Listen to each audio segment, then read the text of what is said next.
नमस्कार। अमन study point पर आप लोगों का हार्दिक स्वागत है। यूपीपीसीएस 2020 प्रारंभिक परीक्षा 11 अक्टूबर को होने वाली है। बिल्कुल ही नज़दीक है, अब ज़्यादा समय नहीं बचा है। लोअर पीसीएस मेंस की डेट कभी भी अनाउंस हो सकती है, नवंबर में संभावित है। तो ऐसे में अब एक दो महीने जो सामने वाले हैं बहुत ही महत्वपूर्ण हैं। तो उसी के लिए आज से हमारे चैनल पर क्विक रिवीजन सीरीज शुरू हो रही है, स्पेशली पीसीएस को समर्पित है। पीसीएस वाले इसको ज़रूर देखें और मैं गारंटी कर रहा हूँ कि ये जो मैं आपको क्विक रिवीजन सीरीज करवाऊँगा इससे आपको काफ़ी फ़ायदा होगा, काफ़ी ज़्यादा प्रश्न मिलेंगे इसमें। चलिए शुरुआत करते हैं। सबसे पहले हम इतिहास से शुरू करेंगे और इतिहास में भी मैं सबसे पहले आपको भारतीय राष्ट्रीय आंदोलन से शुरुआत करूंगा, यानी 1885 जब भारतीय कांग्रेस की स्थापना होती है, तो वहाँ से मैं शुरुआत करने जा रहा हूँ। वन लाइनर अप्रोच रहेगा, लेकिन आपको पूरा समझ में आएगा, पूरा देखिएगा और वीडियो को लाइक शेयर सब्सक्राइब करना मत भूलिएगा। उससे पहले देखिए, हमारा चैनल हमेशा से ही आप लोगों के लिए हमेशा सहायता के लिए तत्पर रहता है। उसी क्रम में जीएस हिंदी और करंट अफेयर्स की पूरी पीडीएफ एक साथ लेना चाहते हैं या सिर्फ करंट अफेयर्स और आर्थिकी 2020 की अलग से जो अपडेटेड पीडीएफ है 20 सितंबर तक की, पिछले एक साल की, वो लेना चाहते हैं, तो उसके लिए आपको इस नंबर पर व्हाट्सएप करना है 9454900992 पर और लिख देना है नोट्स या करंट अफेयर्स, नोट्स आपको जो चाहिए, और वहाँ पर आपको सैंपल दिखाया जाएगा। निश्चित रूप से देखिए, लास्ट समय में बहुत ही बेहतरीन नोट्स आप जरूर लीजिए। बीईओ और आरओ एआरओ में अभी हाल ही में जो परीक्षा हुई है, दोनों में जीएस के 90% 80% क्वेश्चन इसी से आए थे और काफ़ी ऑथेंटिक नोट्स हैं। काफ़ी हमारे चैनल पर एक बात हमेशा याद रखिएगा, जो कुछ मिलेगा आपको सबसे बेहतरीन मिलेगा और सिविल सेवा सिविल परीक्षा के पैटर्न के अनुसार ही मिलेगा। ओके, चलिए शुरुआत करते हैं हम लोग आधुनिक भारत से। लैंड होल्डर सोसाइटी, सबसे पहले हम लोग जब 1885 में कांग्रेस की स्थापना हुई थी, उससे पहले कुछ संगठन स्थापित थे। वो परीक्षा में अक्सर मैचिंग के लिए दे देता है, मैच करवाने के लिए। उसको देखिए, लैंड होल्डर सोसाइटी, जिसको जमींदारी एसोसिएशन के नाम से जाना जाता था, 1838 में द्वारिकानाथ टैगोर ने इसकी स्थापना की थी। दूसरा है ब्रिटिश इंडिया सोसाइटी, इसकी स्थापना लंदन में हुई थी और इसकी स्थापना जॉन एडम्स ने की थी 1839 ईस्वी में। ब्रिटिश इंडियन एसोसिएशन कलकत्ता में स्थापित हुई थी, सबसे महत्वपूर्ण संस्था ये भी थी एक। 1851 में राजा राधाकांत देव ने इसकी स्थापना की थी। इंडियन एसोसिएशन, जिसको भारत संघ के नाम से जाना जाता था, ये देखिए कांग्रेस की स्थापना से पूर्व जो सबसे महत्वपूर्ण संगठन था यही था, इंडियन एसोसिएशन। 1876 में इसकी स्थापना हुई थी। एसएन बनर्जी और आनंद मोहन बोस ने इसकी स्थापना की थी। इसके अलावा बम्बई प्रेसिडेंसी एसोसिएशन, ये भी बहुत ही महत्वपूर्ण संस्था थी। 1885 में फिरोज शाह मेहता, बदरुद्दीन तैयब और केटी तैलंग तीनों ने मिलकर इस एसोसिएशन की स्थापना की थी।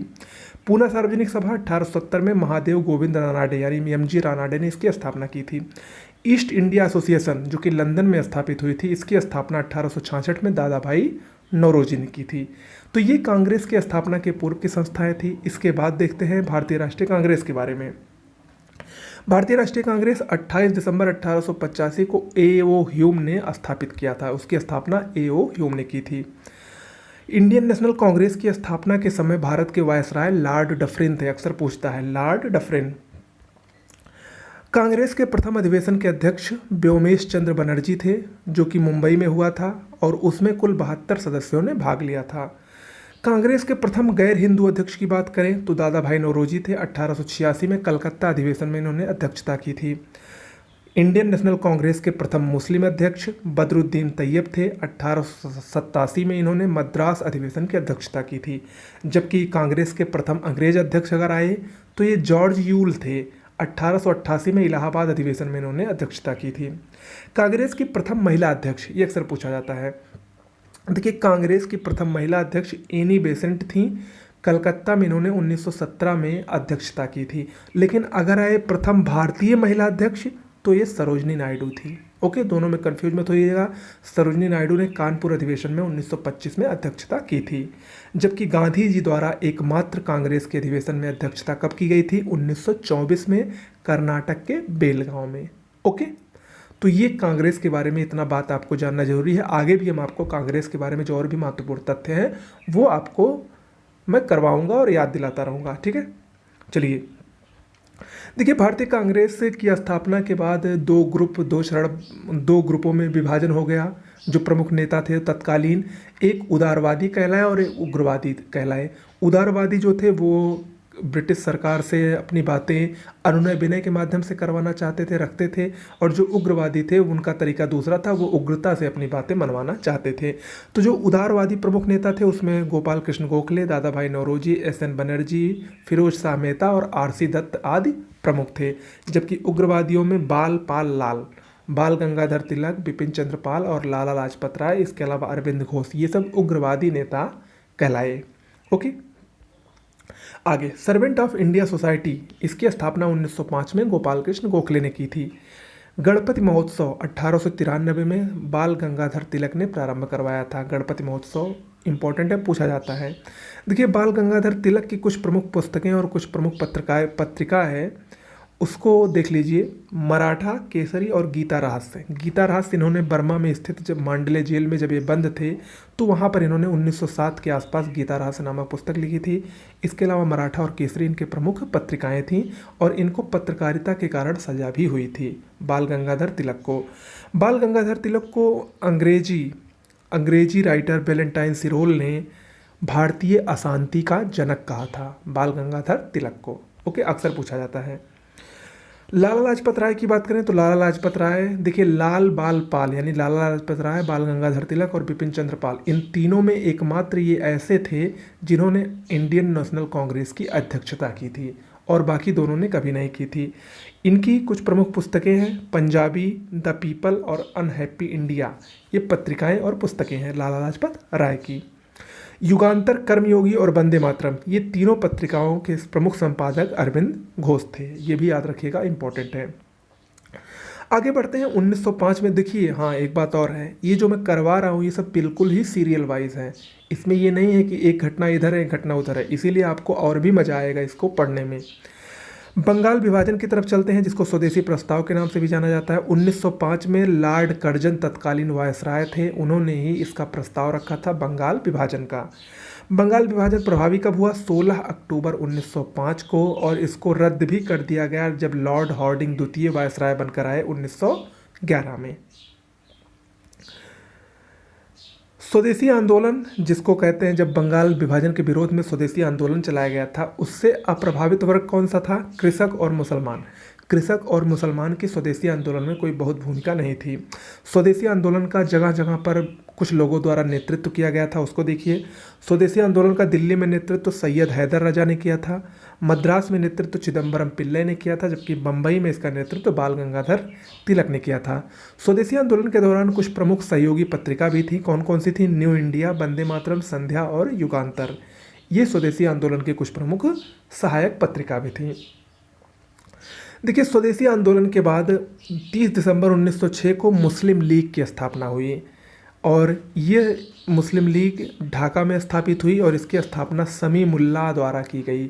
मेन उसके संस्थापक समीमुल्लाह ही थे, जबकि उसके पहले अस्थायी अध्यक्ष आगा खां बने। ठीक है, तो ये सब इम्पोर्टेंट है। मुस्लिम लीग के लिए पृथक निर्वाचन मंडल सर्वप्रथम 1908 में मुस्लिम लीग के अमृतसर अधिवेशन में ये मांग की गई कि मुस्लिम लीग को मुस्लिमों के लिए अलग से पृथक निर्वाचन मंडल रखा जाए।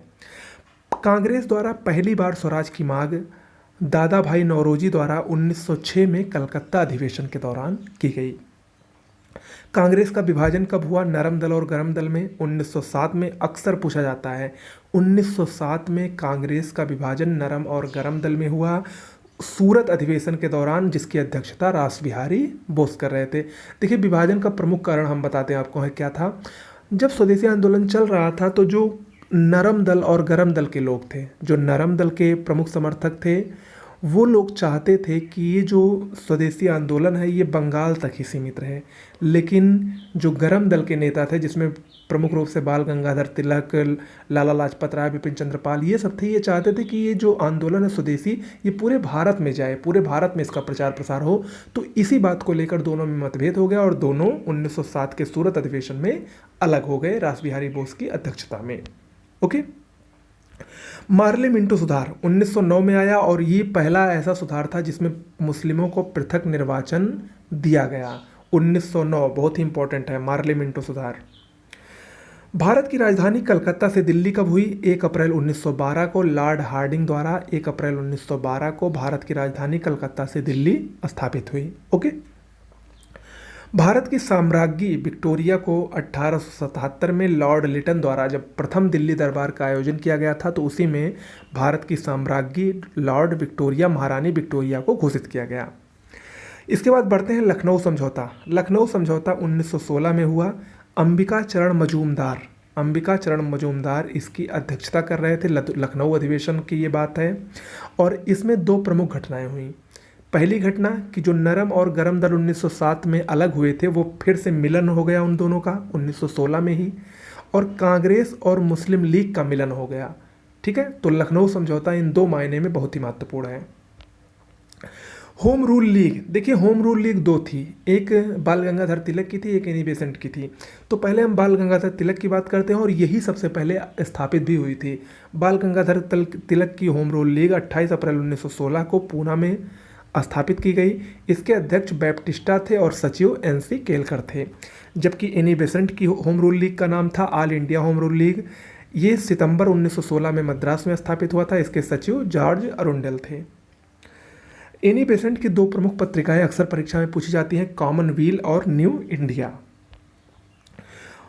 अब बात करते हैं क्रांतिकारी घटनाओं की। देखिए भारत का प्रथम क्रांतिकारी संगठन, जिसको व्यायाम मंडल के नाम से जाना जाता है, 1896-97 में चापेकर बंधुओं द्वारा इसका निर्माण, इसकी स्थापना की गई थी। मित्र मेला, या जिसको आगे चलकर अभिनव भारत समाज के नाम से जाना लगा, इसका स्थापना या इसकी स्थापना बीडी सावरकर ने 1904 में नासिक में की थी। अनुशीलन समिति 1902 में कलकत्ता में स्थापित हुई थी, पी मित्रा और पुलिंदास द्वारा। बारेंद्र घोष भी इससे जुड़े थे। सबसे कम उम्र में फांसी खुदीराम बोस को दी गई थी 1908 में, जब उन्होंने जज किंग्सफोर्ड की हत्या का प्रयास किया था। अलीपुर षड्यंत्र केस 1908 में हुआ था। अरविंद घोष और बारेंद्र घोष अलीपुर षड्यंत्र केस से संबंधित थे। बाघा जतिन के नाम से जतीन्द्र नाथ मुखर्जी को जाना जाता है। ये युगांतर पार्टी के समर्थक थे। इंडिया होम रूल सोसाइटी, जो कि लंदन में स्थापित हुई थी 1905 में, श्यामजी कृष्ण वर्मा ने इसकी स्थापना की थी। ये अक्सर परीक्षा में पूछा जाता है। भारतीय क्रांति की माता मैडम भीकाजी कामा को कहते हैं। मैडम भीकाजी कामा का एक बहुत ही महत्वपूर्ण कार्य है। उन्होंने 1907 में जर्मनी के स्टुटगार्ट में भारतीय तिरंगा झंडा फहराया था। किसने? मैडम भीकाजी कामा, जिनको भारतीय क्रांति की माता भी कहा जाता है। ओके, आगे गदर पार्टी सैन फ्रांसिस्को में इसकी स्थापना 1 नवंबर 1913 को सोहन सिंह भाकना और लाला हरदयाल ने मिलकर की थी। कामागाटा मारू प्रकरण मोस्ट इंपॉर्टेंट है। कामागाटा मारू प्रकरण, कामागाटा मारू क्या था? एक जापानी जहाज था जो कि 1914 में गुरदीप सिंह द्वारा किराए पर लिया गया था। हिंदुस्तान रिपब्लिकन एसोसिएशन HRA, इसकी स्थापना कानपुर में 1924 में सचिंद्र नाथ सान्याल, राम प्रसाद बिस्मिल और चंद्रशेखर आज़ाद ने मिलकर की थी।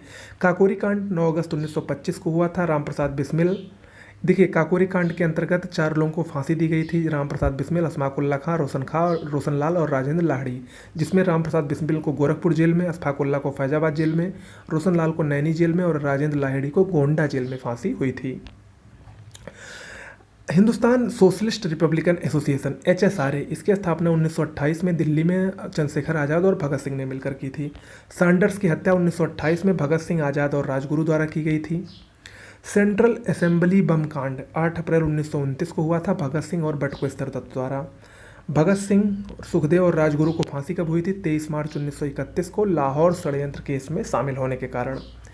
इंडियन रिपब्लिकन आर्मी, जिसको IRA कहा जाता है, इसके संस्थापक सूर्यसेन थे। सूर्यसेन को मास्टर दा के नाम से भी जाना जाता है, और ये 1931 में हुई चटगांव आर्मरी रेड से संबंधित थे। अब आगे हम बढ़ते हैं, गांधी जी के बारे में देखते हैं। देखिए सर, महात्मा गांधी दक्षिण अफ्रीका कब गए? 1893 में सेठ अब्दुल्ला का मुकदमा लड़ने के लिए। महात्मा गांधी ने दक्षिण अफ्रीका में ही 1894 में नटाल इंडियन कांग्रेस की स्थापना की। 1904 में दक्षिण अफ्रीका के डरबन में महात्मा गांधी द्वारा फिनिक्स आश्रम की स्थापना हुई थी। गांधी जी द्वारा सर्वप्रथम सत्याग्रह का प्रयोग 1906 में दक्षिण अफ्रीका में ही किया गया। 1910 में जोहान्सबर्ग में इन्होंने टॉलस्टॉय फार्म की स्थापना की। 9 जनवरी 1915 को गांधी जी दक्षिण अफ्रीका से स्वदेश लौटे, मुंबई के अपोलो बंदरगाह पर। ठीक है। साबरमती आश्रम 20 मई 1915 को गांधी जी ने अहमदाबाद में स्थापित किया।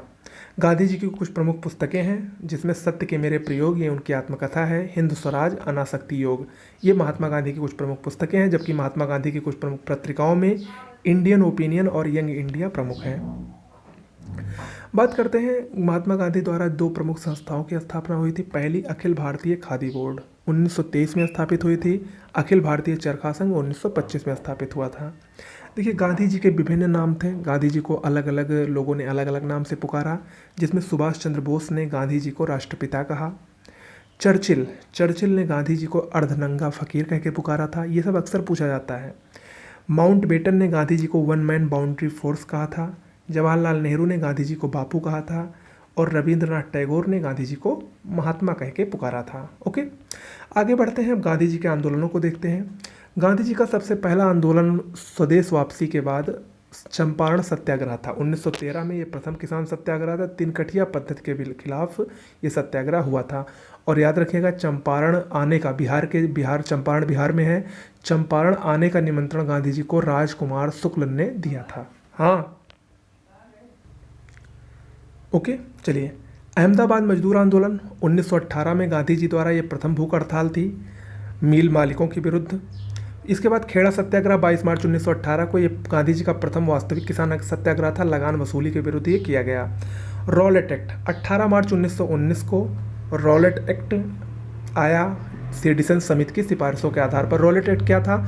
इस एक्ट के अनुसार किसी को भी बिना सिर्फ शक के आधार पर ही कभी भी गिरफ्तार किया जा सकता था और उसके खिलाफ वो कोई कार्यवाही नहीं कर सकता था। गांधी जी ने इसी के विरोध में प्रथम देशव्यापी सत्याग्रह किया, रॉलेट एक्ट के खिलाफ ही।